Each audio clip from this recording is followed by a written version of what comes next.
The night everything changed. The moment I picked up Lila's phone, something inside me shifted. It wasn't the screen that caught me off guard. It was the weight of what I felt before I even read a word. A pressure in my chest, a subtle panic creeping in. I hadn't meant to snoop. It buzzed beside me while she was in the shower, and instinct, or maybe fate, told me to look. At first, my brain refused to process what my eyes were seeing. Their messages blurred together in a haze of disbelief.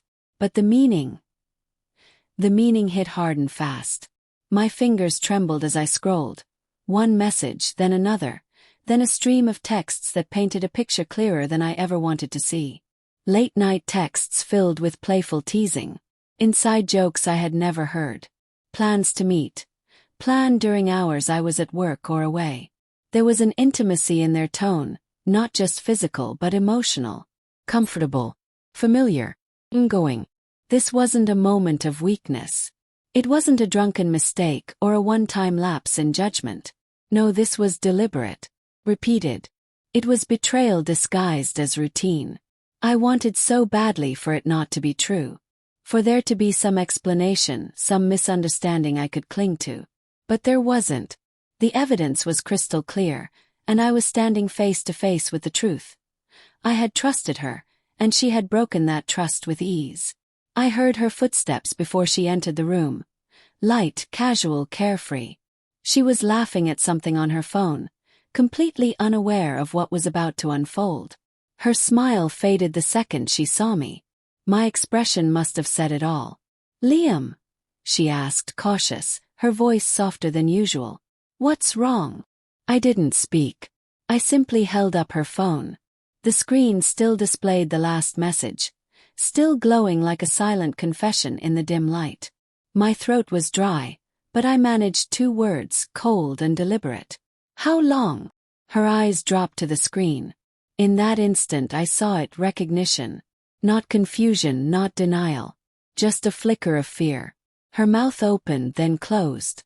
For a moment I thought she might try to lie. But she knew she couldn't. "It didn't mean anything," she whispered. That line. That tired, insulting line. Snapped something inside me. Weeks, maybe months of deception. Of her choosing someone else. Of sharing herself with someone who wasn't me. And now, she wanted to act like it was nothing. Could have screamed. I could have demanded details. But I didn't. In that moment, there was a strange calm that settled over me. I didn't want an explanation. I didn't want apologies or promises. I just wanted to be done. Without a word, I walked to the bedroom and grabbed a bag. I moved on autopilot, shirts, pants, socks thrown in without care. My wallet. My keys. It felt mechanical, like I was watching someone else go through the motions. She followed me, her voice rising in panic. "Please, Liam, don't do this. Let's just talk, please.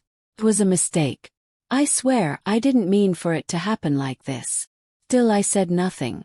I slung the bag over my shoulder and headed toward the door. She reached for my arm. "Please just stop for a second.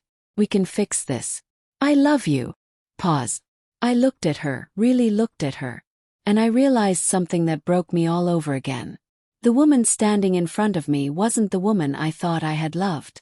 Or maybe she was, and I had been too blind to see her for who she really was.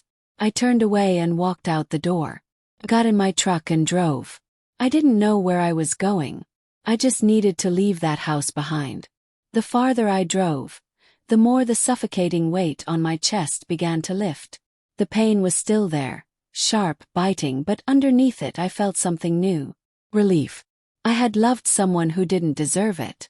I had given my loyalty to someone who treated it like an afterthought. And now I was free. Hours passed. Eventually, I found myself in a quiet town far from everything familiar. I rented a small house, nothing fancy, but peaceful. Took a job at a local hardware store. Simple, steady work that didn't demand too much. It was exactly what I needed. For months I kept to myself. I didn't return her calls. I didn't open the messages she sent. I didn't want to hear her voice or read her excuses. She had made her choice. And I had made mine. But pain has a strange way of revisiting you. One evening, just as the sky turned orange with the setting sun, I pulled into the driveway and saw her. Lila. She was standing on my porch, arms wrapped around herself, her hair a mess, her eyes swollen and tired. I didn't get out right away. I just sat there, engine off, staring at her through the windshield. After a moment, she stepped forward. "I had to find you," she said, barely audible. I didn't respond. "I made a mistake," she continued, her voice trembling.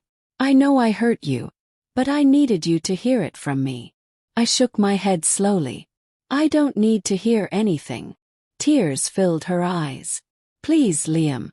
Just give me a chance to explain." Once upon a time, those tears would have destroyed me. I would have done anything to comfort her. But now they were just remnants of something that no longer had power over me. She opened her mouth to speak again, but I didn't wait. I stepped past her, unlocked my door and walked inside. I didn't look back. If you found this story powerful, don't forget to like, subscribe and hit that bell icon. New stories every week that'll leave you thinking long after the credits roll.